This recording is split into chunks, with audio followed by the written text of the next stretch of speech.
Sir. Okay, ಯಾವಾಗ ನೋಡ್ರು ಬರೀ ಕೋಮು ಗಲಭೆನ ಹರಡಿಸೋದ್ರಲ್ಲೇ ಇರ್ತೀರಾ. ನಿಮ್ಮ ಪಕ್ಷದ ನಿಯಮಾವಳಿಗಳ ಅಜೆಂಡಾ ಇದೇನಾ ಅಂತ ಆಕ್ಚುಲಿ ಒಂದು ಪಕ್ಷದ ಪರನೇ ಅವ್ರು ಬ್ಯಾಟಿಂಗ್ ಯಾವಾಗಲೂ ಮಾಡೋದು. ಆ ಆರೋಪ ನಾನು ಆರಂಭದಲ್ಲೇ ಮಾಡಿದೆ ಅವರಿಗೆ, ಮಾಡಿದ್ದೀನಿ. ಓಕೆ, ಅಯ್ಯೋ ನಿನ್ನಲ್ಲೇ ನನ್ನ ಏನ್ ಅಂದ್ಕೊಂಡ್ಬಿಟ್ಟಿದ್ಯೋ, ಬೇಡದೆ ಅಡ್ವೈಸ್ ನನಗೆ ಕೊಡ್ತೇನೋ ನನಗೆ.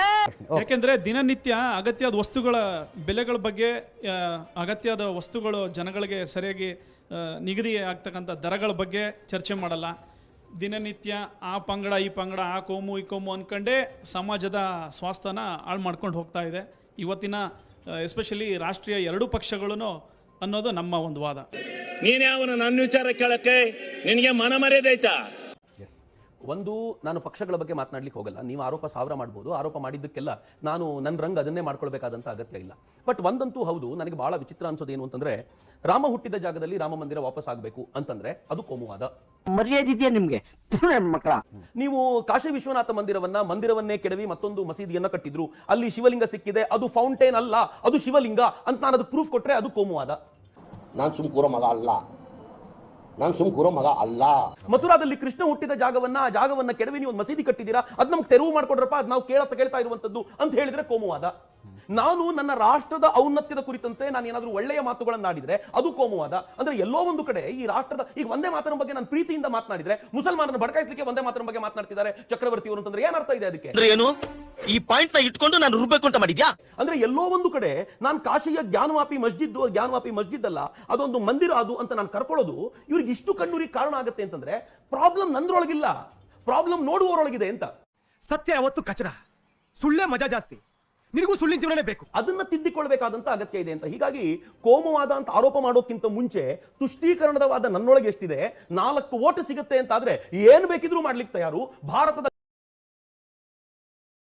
ಗೌರವವನ್ನೇ ಮಣ್ಣು ಪಾಲು ಮಾಡ್ಲಿಕ್ಕೂ ಸಿದ್ಧ ಅಂತ ಹೇಳೋದಕ್ಕಿಂತ ಮುಂಚೆ ಒಂದು ಸಲ ತಮ್ಮನ್ನು ತಾವು ನೋಡ್ಕೊಂಡ್ರೆ ಈ ಪ್ರಶ್ನೆಗೆ ಉತ್ತರ ಸಿಗ್ಬೋದು ಅಂತ ನನಗನ್ಸುತ್ತೆ.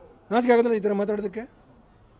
ರಬೀಶ್, ನಿಮ್ಮ ಮೋದಿ ಅವರು ಯಾವಾಗ ಚಿನ್ನದ ರಸ್ತೆನ ಹಾಕಿಸ್ಕೊಡ್ತಾರೆ ಅಂತ? ನರೇಂದ್ರ ಮೋದಿ ಅವರ ಪರವಾಗಿ ಮಾತಾಡುವಾಗ ಎಕ್ಸಾಜರೇಟೆಡ್ ಆಗಿ ಮಾತಾಡ್ಬಿಟ್ರಿ. ಚಿನ್ನದ ರಸ್ತೆ ಬಂದ್ಬಿಡುತ್ತೆ, ಡಾಲರ್ ರೇಟ್ ಕಡಿಮೆ ಆಗುತ್ತೆ, ಪೆಟ್ರೋಲ್ ರೇಟ್ ಕಡಿಮೆ ಆಗುತ್ತೆ, ಡೀಸೆಲ್ ರೇಟ್ ಕಡಿಮೆ ಆಗ್ಬಿಡುತ್ತೆ. ಏನಾಗಿದೆ ಈಗ? ನಾನು ಬಡವ, ನೊಂದಿದ್ದೇನೆ, ದುಡ್ಡಿಲ್ಲ ನನ್ನ ಹತ್ರ. ಮೊದಲನೇದು, ಚಿನ್ನದ ರಸ್ತೆ ಮಾಡ್ತಾರೆ, ರಸ್ತೆ ಚಿನ್ನದ್ದಾಗುತ್ತೆ. ನಿಮ್ಮ ವಿದೇಶದಿಂದ ನಾವು ಸ್ಟ್ಯಾಶ್ ಆಗಿರುವಂತ ಹಣ ಬಂದ್ರೆ, ಬ್ಲಾಕ್ ಮನಿ ಬಂದ್ರೆ, ನಮ್ಮ ಪ್ರತಿಯೊಂದು ರೋಡನ್ನು ಚಿನ್ನ ಮಾಡಬಹುದು, ಅಷ್ಟು ದುಡ್ಡಿದೆ ಅಂತ ನಾನು ಹೇಳಿರುವಂತ ಸ್ಪೀಚ್ ಅಲ್ಲಿ ಇರುವಂತ ರೆಕಾರ್ಡೆಡ್. ಬಂಗಾರದ ಮನುಷ್ಯ ರಾಜ್ಕುಮಾರ್ ಅಂತಂದ್ರೆ ಏನು ಕರಗಿಸ್ಬಿಟ್ಟು ಚಿನ್ನದ ಹಾರ ಮಾಡ್ಕೊಳ್ಳಿ ಅಂತ ಏನು?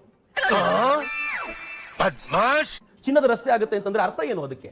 ಇದು ಕಾಮನ್ ಸೆನ್ಸ್. ಅದು ಅದೇ ಹೇಳ್ತಿರೋದು, ಚಿನ್ನದ ರಸ್ತೆ ಆಗುತ್ತೆ ಅಂತಂದ್ರೆ ಯಾವನಾದ್ರೂ ಚಿನ್ನದ ರಸ್ತೆ ಮಾಡ್ತಾನ? ಆದ್ರೆ ಮೋದಿ ಅದನ್ನು ಮಾಡಿದ್ರು ಅಂತ. ಮೋದಿ ಎಂಥ ರಸ್ತೆಗಳನ್ನು ಕೊಟ್ಟರು ಅಂತಂದ್ರೆ ಚಿನ್ನದಂತ ರಸ್ತೆಗಳನ್ನು ಕೊಟ್ಟರು. ಇದುವರೆಗೂ ಯಾವ ಸರ್ಕಾರವೂ ಮಾಡದೇ ಇರುವಷ್ಟರ ಮಟ್ಟಿಗೆ ದೊಡ್ಡ ಪ್ರಮಾಣದಲ್ಲಿ ಈ ದೇಶದಲ್ಲಿ ಇನ್ಫ್ರಾ ಬಿಲ್ಡ್ ಆಗ್ತಿದೆ ಅಂತಂದ್ರೆ ಅದು ಮೋದಿಯೇ ಕಾರಣ ಅಂತ. ಇನ್ಫ್ರಾಸ್ಟ್ರಕ್ಚರ್ ಬಿಲ್ಡ್ ಆಗ್ತಿದೆ.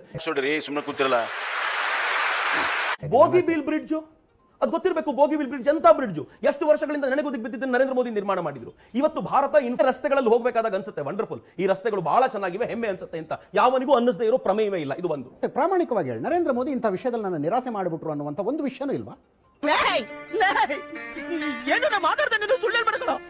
ಕೆಲವೊಂದು ವಿಚಾರಗಳು ಖಂಡಿತವಾಗಿವೆ. ನಾನೇನು ಅನ್ಕೊಂಡಿದ್ನೋ ಆ ವಿಚಾರದಲ್ಲಿ ಫೇಲ್ಯೂರ್ ಆಗಿದ್ದೀವಿ ಅಂತ ನನ್ಗನ್ಸುತ್ತೆ. ಉದಾಹರಣೆಗೆ, ನರೇಂದ್ರ ಮೋದಿ ಮೊದಲ 5 ಇಯರ್ಸ್ ಅಲ್ಲಿ ಏನ್ ಕಮ್ಯುನಿಕೇಶನ್ ಇತ್ತು ಜನರ ಜೊತೆಗೆ, ಆ ಕಮ್ಯುನಿಕೇಶನ್ ಸೋತ್ ಬಿಟ್ಟಿದ್ದಾರೆ ಅಂತ ನನ್ಗನ್ಸುತ್ತೆ. ಆ ಕಮ್ಯುನಿಕೇಶನ್ ತುಂಬಾ ಕಡಿಮೆ ಆಗಿದೆ ಈಗ ಅವರದ್ದು. ಸೈನಿಕರಿಗೋಸ್ಕರ ಅಗ್ನಿಪತ್ರದ ಯೋಜನೆ ತಂದಾಗ, ಅತ್ಯಂತ ಶ್ರೇಷ್ಠವಾದ ಯೋಜನೆ ತಂದಾಗ ಕನ್ವಿನ್ಸ್ ಮಾಡೋದ್ರಲ್ಲಿ ಸೋತ್ರು ಅಂತ. ನಾವು ಒಂದು ಒಳ್ಳೇದಾಗಿರುವಂತ ಒಂದು ರೈತರ ಕಾನೂನು ತಂದಾಗ ಕನ್ವಿನ್ಸ್ ಮಾಡೋದ್ರಲ್ಲಿ ಸೋತ್ರು ಅಂತ. ನಾವು ಯಾಕೆ ಫೇಲ್ಯೂರ್ ಆಗ್ತಿದ್ವಿ? ಇದೇ ಕಾರಣಕ್ಕೆ. ಬರೀ ಕಮ್ಯುನಿಕೇಶನ್ ಮಾತ್ರ ಮಾಡಿರುವಂತಹ ಪ್ರಾಮಿಸ್ಗಳು, ಬ್ಲಾಕ್ ಮನಿ ವಾಪಸ್ ಬಂದಿಲ್ಲ, ಪೆಟ್ರೋಲ್ ಡೀಸೆಲ್ ರೇಟು ಹಿಂದಿಗಿಂತ ಜಾಸ್ತಿ ಆಗಿದೆ, ಇವೆಲ್ಲ failed promises. Petrol diesel rate ಬಗ್ಗೆ ನಾವು ಇಷ್ಟೆಲ್ಲ ಮಾತಾಡ್ತಿದೀವಲ್ಲ, ಪೆಟ್ರೋಲ್ ಡೀಸೆಲ್ ರೇಟು ಈ ಉಕ್ರೇನ್ ಮತ್ತು ರಷ್ಯಾ ವಾರ್ ಟೈಮ್ ನಲ್ಲಿ ಜಗತ್ತಿನಲ್ಲಿ ಯಾವ ದೇಶದಲ್ಲಿ ಜಾಸ್ತಿ ಆಗಿಲ್ಲ ಹೇಳಿ? ಏನಿಲ್ಲ ಶಿಷ್ಯ, ಬೆಳಿಗ್ಗೆನೆ ತಲೆಗುಳ ಬಿಡ್ತಾ ಇದೆಯಲ್ಲೋ. ಅಮೆರಿಕದ ಕಥೆ ಹೆಂಗಿದೆ ಇವತ್ತು ಪೆಟ್ರೋಲ್ನ ವಿಚಾರಕ್ಕೆ? ಭಾರತ ಮಾತ್ರ ಯಾಕೆ ಇವತ್ತು ಕಡಿಮೆ ಇದೆ? ಭಾರತ ಇದ್ದಿದ್ರಲ್ಲಿ ಕಡಿಮೆ, ಪಕ್ಕದ ಪಾಕಿಸ್ತಾನ 230 ರೂಪಾಯಿ ಆಯ್ತು, ಮತ್ತೆ 30 ರೂಪಾಯಿ ನೆನ್ನೆ ಜಾಸ್ತಿ ಮಾಡಿದ್ದಾರೆ. ಅಂದ್ರೆ ಪಾಕಿಸ್ತಾನದ ಪೆಟ್ರೋಲ್ನ ರೇಟ್ ಹೆಂಗಾಗಿದೆ ಅಂತಂದ್ರೆ ಸಬ್ಸಿಡಿಯನ್ನ ಕೊಡ್ತಾ ಇದ್ರು ಅನ್ನೋ ಕಾರಣಕ್ಕೋಸ್ಕರ IMF ಅವರು ಕೂಡ ಸಾಲ ಕೊಡಲ್ಲ ಅಂತ ಹೇಳಿದೆ. ಅಂಡ್ ಐ ಟೆಲ್ ಯು ಏನ್ ನಡೆದಿದೆ ಅಂತ. ರಷ್ಯಾ ಮತ್ತು ಉಕ್ರೇನ್ ವಾರ್ ಟೈಮ್ ನಲ್ಲಿ ಎಲ್ಲ ಕಡೆಗೂ ಪೆಟ್ರೋಲ್ ಡೀಸೆಲ್ ಏನ್ ಮಾಡಬೇಕು ಅನ್ನೋ ಚಿಂತನೆಯಲ್ಲಿದ್ದಾಗ ಈ ದೇಶ ರಷ್ಯಾ ಜೊತೆಗೆ ಒಪ್ಪಂದ ಮಾಡ್ಕೊಳ್ಳೋದು. ಸರ್ ನೀವಾದ್ರೂ ಗುರುತಿಸಿರಲ್ಲ ಸರ್ ಅದಕ್ಕೆ ಸರ್ ನಿಮ್ಮನ್ನ ಶೋ ಮೆನ್ ಕ್ರಿಯೇಟರ್ ಲೇಜಿ ಆಗಿರಲ್ಲ ಕ್ರೇಜಿ ಮಾಡ್ಬಿಡ್ತೀರಾ ಸರ್ ನೀವು.